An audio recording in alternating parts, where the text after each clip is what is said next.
നമസ്കാരം. Raf talk ഫുട്ബോളിലേക്ക് അവർക്കും സ്വാഗതം. യൂറോ കപ്പിന് മുന്നോടിയായുള്ള അന്താരാഷ്ട്ര സൗഹൃദ മത്സരത്തിൽ പോർച്ചുഗലിന് പരാജയം. ക്രൊയേഷ്യ അവരെ 2-1 തോൽപ്പിച്ചത്. പോർച്ചുഗലിൽ വെച്ച് നടന്ന മത്സരത്തിൽ ക്രൊയേഷ്യയുടെ ഗോളുകൾ നേടിയത് ലൂക്ക മോഡ്രിച്ചും ബുദിമിറുമാണ്. പോർച്ചുഗലിന് വേണ്ടി ഡിയേഗോ ജോട്ടയാണ് ഒരു ഗോൾ നേടിയത്. സൂപ്രതാരം ക്രിസ്ത്യാനോ റൊണാൾഡോയും പെപ്പയും ഒന്നും കളിക്കാതിരുന്ന മത്സരത്തിൽ പോർച്ചുഗലിന്റെ മുന്നേറ്റങ്ങൾ നയിച്ചുകൊണ്ട് ഗോൺസാലോ റാമോസും ജാവോ ഫെലിക്സും ബെർണാഡോ സിൽവയും ഒക്കെയാണ് ആദ്യ 11-ൽ ഉണ്ടായിരുന്നത്. മറുഭാഗത്ത് ക്രമാരിച്ചും ബൂദിമിറും അതുപോലെ കൊവാസിച്ചും ബ്രസോവിച്ചും ലൂക്ക മോഡ്രിച്ചും ഒക്കെ അടങ്ങുന്ന ശക്തമായ നിര തന്നെയാണ് ക്രൊയേഷ്യയ്ക്ക് വേണ്ടിയും ഇറങ്ങിയത്. കളിയുടെ 8ാമത്തെ മിനിറ്റിൽ ലഭിച്ച പെനാൽറ്റി ഗോളാക്കി മാറ്റിക്കൊണ്ട് ലൂക്ക മോഡ്രിച്ച് അവരെ മുന്നിലേക്ക് എത്തിച്ചു.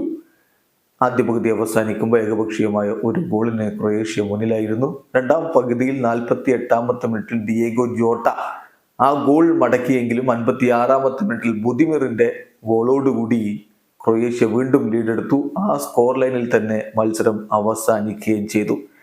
ഏതായാലും ക്രിസ്ത്യാനോ റൊണാൾഡോ അടുത്ത മത്സരത്തിൽ മടങ്ങി വരുമ്പോൾ കാര്യങ്ങൾ കൂടുതൽ പോർച്ചുഗലിന് അനുകൂലമാവും എന്ന പ്രതീക്ഷയിൽ തന്നെയാണ് ആരാധകരുള്ളത്.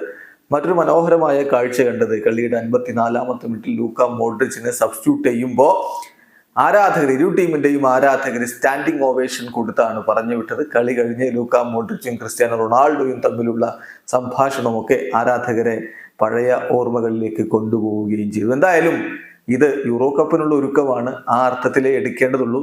എങ്കിലും ഇതൊരു അപായമണിയാണ്. പോർച്ചുഗലിന് പമ്പൻ ടീമുകളോട് ഏറ്റുമുട്ടുമ്പോൾ പണി കിട്ടുന്നു എന്നുള്ളൊരു തോന്നൽ. എന്തായാലും അതിൽ നിന്ന് മടങ്ങി വരും പോർച്ചുഗൽ എന്ന പ്രതീക്ഷയിൽ ആരാധകർ കാത്തിരിക്കുന്നു. അടുത്ത മത്സരം, ആ കളിയിൽ ക്രിസ്ത്യാനോ കളിക്കും. എതിരാളികൾ അയർലൻഡാണ്. ജൂൺ 11-ന് കളി. നമുക്ക് 12-ന് 12:15 AM ഇന്ത്യൻ സമയം. വീഡിയോ അവസാനിക്കുന്ന ഫുട്ബോൾ ലോകത്ത് കൂടുതൽ വിശേഷങ്ങളുമായി റാഫ് ടോക്സ് എത്താം.